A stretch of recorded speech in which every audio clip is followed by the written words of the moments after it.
ప్రభుత్వంలో 2019, 2024 వరకు పిరికి బందలు ఆల్ ఇండియా పిరికి బందల సంఘానికి అధ్యక్షుడు కొడాలి నాని అయితే ప్రధాన కార్యదర్శి వల్లభనేని వంశీ.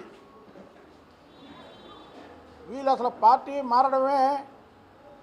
కొడాలి నాని ఏమో ఆ రోజుల్లో 30 కోట్లు ఇస్తే మారాడు. వల్లభనేని వంశీ ఏమో నేను సూర్యుని చంపేశా, నేను ఆళ్ళని చంపేశా, ఏళ్ళని చంపేశానని పరిటాల రవి గారి పేరు చెప్పుకొని ఇక్కడ ప్రగల్భాలు పలికి ప్రభుత్వం రాగానే అప్పుడున్నటువంటి ఇంటెలిజెన్స్ డీజీ అయినటువంటి ఆంజనేయుల మీద కూడా హనీ ట్రాప్ చేసి ఏదో కేసులో ఇరికిచ్చాడు.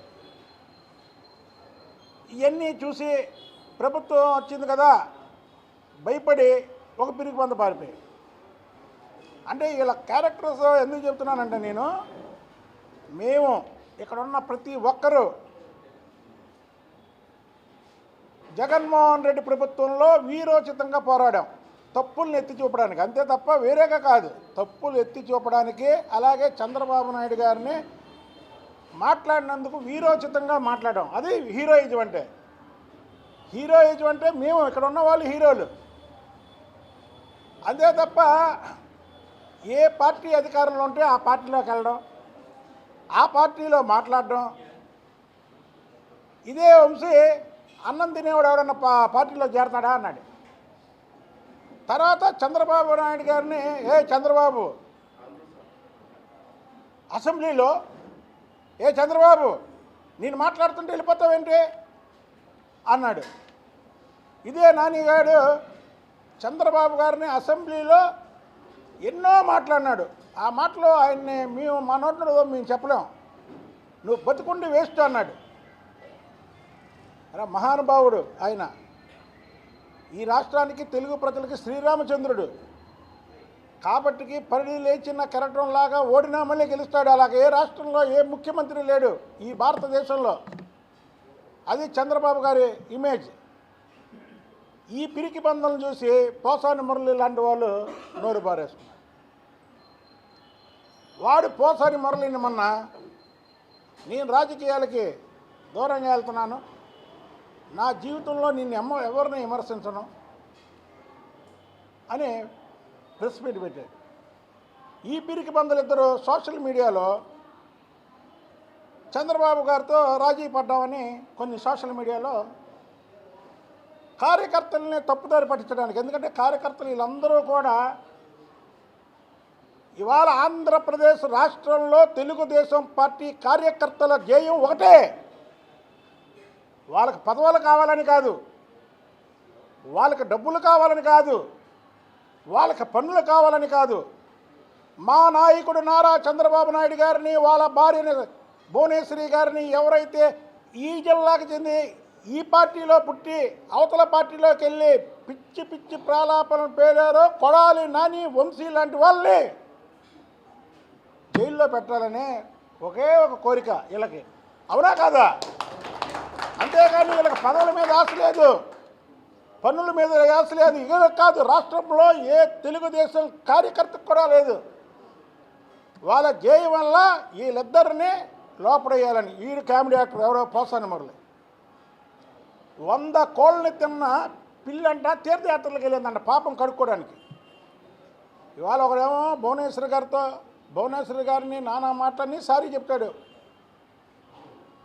ఒకడేమో కొడాలని సోషల్ మీడియాలో రాజీ పడిపోయామని రాపిస్తాడు. వాడి పోసాని మురళి ఏమో నన్ను క్షమించండి, నేను ఇక రాజకీయాలు వదిలేస్తున్నాను, నాకు వాళ్ళంటే ఇష్టం, వీళ్ళంటే ఇష్టం, అదంటే ఇష్టం. మీరంతా రిజల్ట్ రాకముందు రోజు ఏమయ్యారు? ఈ మాటలు రిజల్ట్ రాకముందు రోజు ఈ మాటలు మాట్లాడాలి కదా మీరు. మేము వదిలేసామని ఒకరు, ఊర్లో వదిలి వెళ్ళిపోయాం ఒకరు, లేదా సోషల్ మీడియాలో చంద్రబాబు గారికి తప్పైపోయిందని చెప్పాం మేము అని ఎన్నికల రిజల్ట్ ముందు పెట్టాలిగా. రిజల్ట్ ముందు పెట్టలా. ఇప్పుడు ఎక్కడ కొడాలని వల్లభనేని వంశీ అడ్రస్ ఎక్కడ? అరే మాట వస్తే త్వరలో కొట్టడం, పొడిచేస్తాం, వేసేస్తాం, నరికేస్తాం, చంపేస్తాం అన్నారు. మేము మా రికార్డు చూడండి ఒకసారి, 2019 నుంచి 2024 వరకు మా రికార్డు చూడు. వీరోచితంగా ధైర్యంగా పోరాడాం.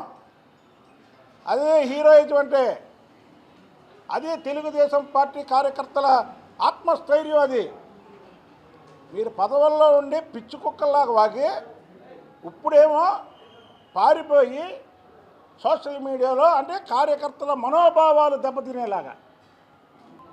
కాబట్టి ఈ పిరికి బందల గురించి మీకు చెప్పాలా, తప్పుడు కేసుల గురించి మీకు చెప్పాలి. ఇవాళ క్షమాపణలు కోరితే కుదరదు నాన్న. మీరు రాజకీయాల నుంచి తప్పుకున్నాం నకలు భువనేశ్వర్ గారిని నానా మాటలన్నీ క్షమించని ఒక మాట సారీ చెప్తే అయిపోదు. వాళ్ళ ఆవిడే చెప్పింది భువనేశ్వర్ గారు, నీ సారీని నేను తీసుకోవట్లేదని. అది పులిబిడ్డ ఆమె, పులిబిడ్డ ఆమె. మీరు కాదురా నాన్న అటో పులి ఇటో పులి. ఎన్టీఆర్ బిడ్డ ఆమె, పులిబిడ్డ. ఆ రోజే చెప్పింది ధైర్యంగా, చూసా నీ సారీ నేను తీసుకోవట్లేదని. ఎప్పుడైనా మీడియా ముందుకు వచ్చిందా? అది వాళ్ళు జాగ్రత్త పెట్టుకోండి. వీళ్ళని చూసన్నా మిగతా వాళ్ళు జాగ్రత్త పెట్టుకోవాలి. మేము కూడా ఇవాళ ప్రభుత్వం ఉంది కదా అని ఆడిని ఈయన్ని సస్తా పడుస్తా చంపుతాము అని వాళ్ళ ఇంట్లో వాళ్ళని తిట్టి ఎవరో అలా మాట్లాడకూడదు. ఈ ఎదవలో ఫ్యామిలీ గురించి కూడా మాట్లాడారు. ఇవాళ షర్మిల గారు ఏం చెప్పారు చెప్పండి? ఆ మీద వచ్చినటువంటి ఏదైతే బ్యాడ్ ఇది ఉందో అదంతా జగన్మోహన్ రెడ్డి చెల్లిని ఎవరైనా సరే ఈ భారతదేశంలో చెల్లికి అన్నకి మాటలు లేకుండా ఉండొచ్చు. చెల్లిని బ్యాడ్గా ట్రోల్ చేపించి అన్న ఈ భారతదేశంలో ఎక్కడైనా ఉంటాడా? ఈ భారతదేశంలో ఎక్కడైనా ఉంటాడా చెప్పండి మీరు?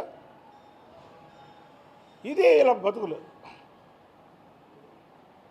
చంద్రబాబు నాయుడు గారు చెల్లెల్ని ఎంత బాగా చూస్తారో తెలుసా మీకు? చంద్రబాబు నాయుడు గారు మంచి సంబంధాలు ఇచ్చి ఆయన దగ్గరుండి, ఆయన భువనేశ్వర్ గారు దగ్గరుండి పెళ్ళిళ్ళు చేపిస్తారు. వాళ్ళకి ఒక్కొక్క కూతురు. ఆ చెల్లెళ్ళకి కూడా ఒక కూతురు, ఈ చెల్లికి ఒక కూతురు, మళ్ళీ వాళ్ళకొక కూతురు, వాళ్ళకొక కూతురు. అందరూ చక్కగా ఉంటారు, ఫ్యామిలీ అందరూ చక్కగా ఉంటారు. భువనేశ్వరి గారు చంద్రబాబు నాయుడు గారు దగ్గరుండి అన్ని పెళ్ళిళ్ళు చేస్తారు. మన నారా రోహిత్ గారిది ఎంగేజ్మెంట్ ఉంటే అక్కడ గుండు సూత్తో సహా భువనేశ్వర్ గారు అన్ని పర్యవేక్షించి చేశారు. చంద్రబాబు నాయుడు గారు ఇద్దరు కూర్చొని చేశారు. నువ్వు ఆఖరి చెల్లెల్ని ట్రోల్ చేసే నాయకుడు ఎవడన్నా ఉంటాడా? మావాడు అన్నట్టు అంటే జగన్మోహన్ రెడ్డి దగ్గర ఇలా ఉంటే పదవులు వస్తాయని చెప్పి వీళ్ళంతా రెచ్చిపోయారు. వీళ్ళెవ్వరిని కూడా చంద్రబాబు గారు పవన్ కళ్యాణ్ గారు ఒకటే అన్నారు, కక్ష సాధింపు చర్యలు వద్దు అన్నారు. ఓకే, మేము కక్ష సాధింపు చర్యలు చెయ్యం. కానీ వాళ్ళు మాట్లాడిన మాటలు, వాళ్ళు చేసిన పని, వాళ్ళు చేసినటువంటి అవినీతి చట్టపరంగా మాత్రం వాళ్ళ మీద యాక్షన్ ఉంటుంది. వాళ్ళు జీవితాంతం జైలు నుంచి బయటికి రారు. మరిన్ని వీడియోస్ కోసం ఛానల్ ని సబ్స్క్రైబ్ చేయండి. లేటెస్ట్ అప్డేట్స్ కోసం వాట్సాప్ ఛానల్ ని ఫాలో అవ్వండి. ఆ లింక్ డిస్క్రిప్షన్ లో ఉంది.